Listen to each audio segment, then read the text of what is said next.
કેશોદ તાલુકાના સોદરડા ગામે આવેલ 66 કેવી સબસ્ટેશન ખાતે બનેલી શોર્ટ સર્કિટની ઘટનાને લઈને સબસ્ટેશનનું સંચાલન અને જાળવણી કરતી એજન્સી સામે કાર્યવાહી કરવાની માંગ ઉઠી છે. Gujarat energy transmission corporation limited દ્વારા સબસ્ટેશનના સંચાલન અને નિભાવણીનું કામ ખાનગી એજન્સીને સોંપવામાં આવે છે.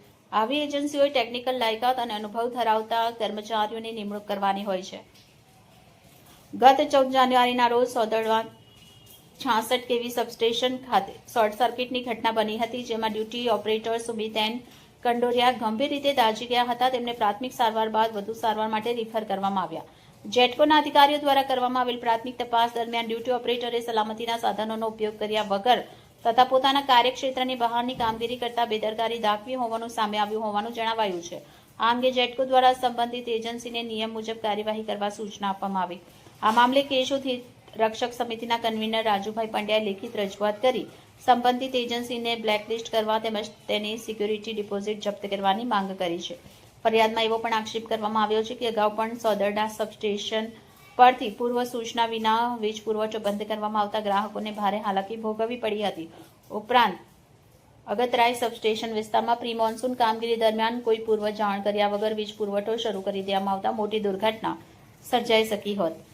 કેશોદ રક્ષક સમિતિએ જાહેર હિતમાં સમગ્ર મામલે જવાબદાર એજન્સી સામે કડક કાર્યવાહી કરવાની માંગ કરી છે.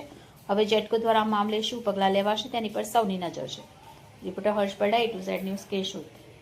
કેશોદ હિત રક્ષક સમિતિના કન્વીનર રાજુભાઈ પંડ્યા કેશોદ તાલુકાના સુંદરડા ગામે 66 કેવી સબસ્ટેશનની અંદર 14મી જાન્યુઆરીના રોજ પાવર બંધ હોવા છતાં ઓપરેટર દ્વારા મેન્ટેનન્સ કરવાનું ન હોય છતાં પોતે મેન્ટેનન્સ કરવા જતા શોર્ટ સર્કિટ થયેલ અને પોતે ઓપરેટર છે દાઝી ગયેલ અને વીજ પુરવઠો ખોરવાઈ ગયેલો હતો.